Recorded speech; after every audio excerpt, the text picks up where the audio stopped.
600 વર્ષ જૂની અખંડ જોત છે વર્ષોથી જૂના ઘીના ભંડાર છે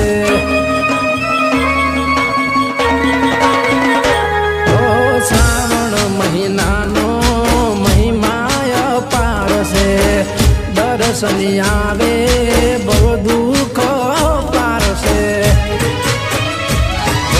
ભંડાર ભર્યા છે દાદાએ ઘીના શ્રાવણ મહિનો આવ્યો મન મારું ભક્તિમાં જય જય ભોલે